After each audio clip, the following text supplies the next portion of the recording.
Hey, what's going on, Guardians? TBL here, and the Iron Banner is live. That's right, the tournament is in full swing, and I have been having myself a rather good time with it as of late.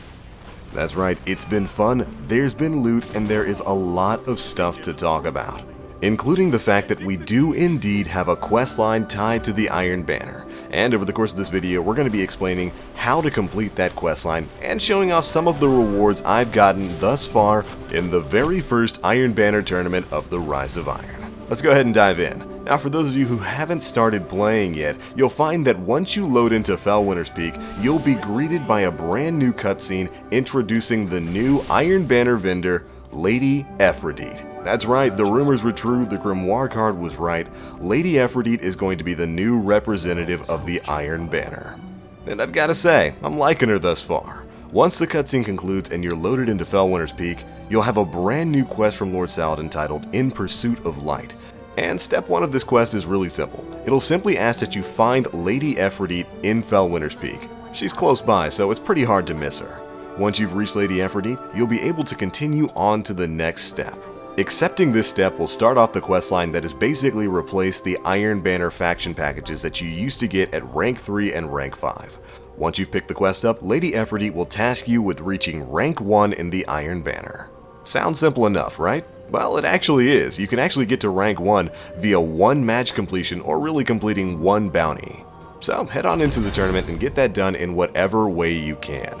Doing so will start off the next part of the quest, which tasks you with returning to Lady Efrideet in the Iron Temple. So head on back in, talk to everyone's new favorite Iron Banner vendor, and she'll congratulate you on your efforts and grant you with the next step of the quest. Then that step is going to be pretty similar to the last one. Upon completion of this step, Lady Efrideet will simply task you with reaching rank 3 in the Iron Banner. So go ahead and accept it and move on, although this one's going to take a little bit longer than reaching rank 1.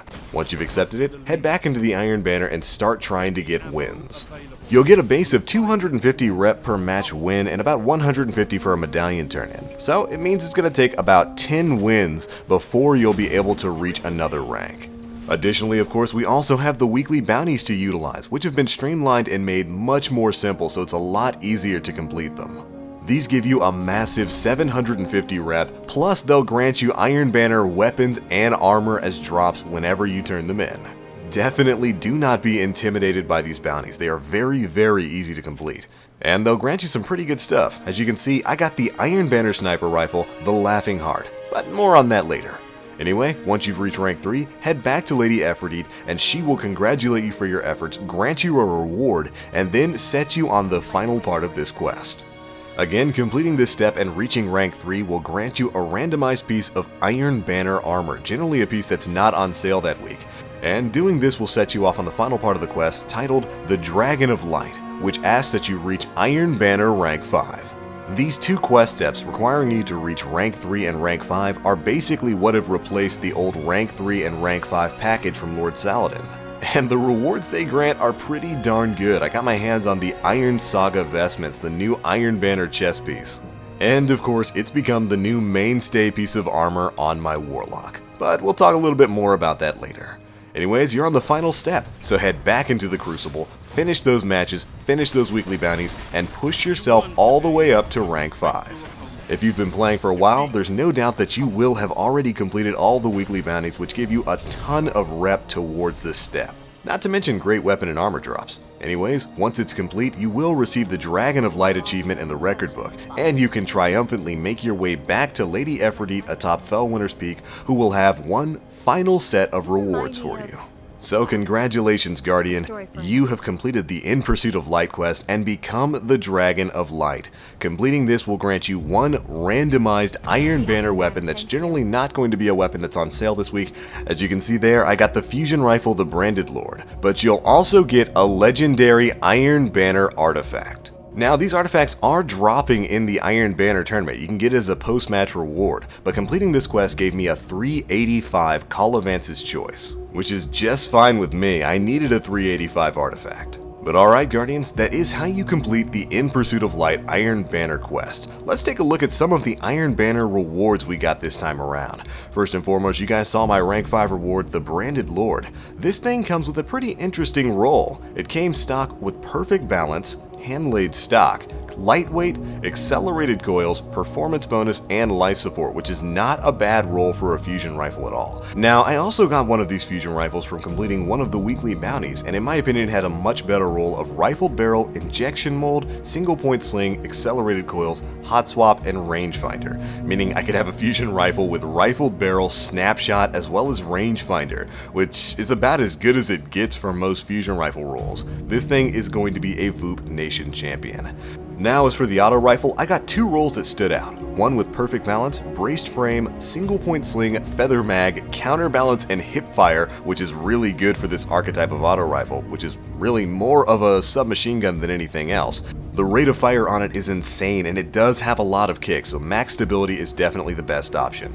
And a second variant that I really liked with perfect balance, braced frame, snapshot, casket mag, persistence, and spray and play. Those were the 2 rolls that I decided to keep, and they're really fun to play with. Alright, moving on. I've only kept one of the shotguns thus far, the Proud Spire, but the one I kept has been one of my favorite weapons thus far. It's got reinforced barrel, hand-laid stock, single point sling, feather mag, full auto, and army of 1. Now this is a very high rate of fire shotgun, so the range is a little bit lower on there, so the extra range from rangefinder is good, and full auto, we know that got a buff recently, and it makes it really fun to play with.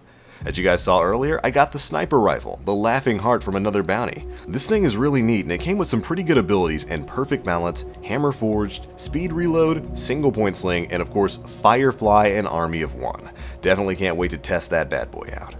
Alright, moving on to the armor, I got the awesome looking Iron Wolf shell. This ghost shell is so good looking, and it's probably going to become the new mainstay of all my characters if I can get another 2 for both my Hunter and my Titan. I also got a few drops of the class item, and it's worth noting that the variants of the class item that Lady Efrideet is selling have 100% stat rolls on intellect and discipline. Go pick those up. Also, as you guys saw earlier in the video, I got, of course, the Iron Banner chest piece, and I love the way this thing looks. It mixes so well with so many different shaders, and the Iron Banner emblem on the front, now that's classy. And of course, I got a couple artifact drops over the course of the tournament. It's really important to note that these do drop above 381, and you can get a 385 artifact drop from completing the quest and getting to rank 5. But alright, there we go Guardians, it's gonna be it for this video. That is how you complete the Iron Banner In Pursuit of Light and Dragon of Light questlines, along with all the rewards I got along the way. At least thus far. I still have to run through my Hunter and my Titan up to rank 5. Be sure to let me know down in the comment section below how you Guardians are feeling about the Iron Banner. Are you digging the new vendor and Lady Efrideet? Are you having fun with Supremacy? I'm actually enjoying it more than I thought I would be. Be sure to let me know though. And definitely let me know what drops you've been getting. That's going to be it for this one, Guardians. Thanks so much for watching, and as always, I am TheBlackLink. You Guardians, stay frosty.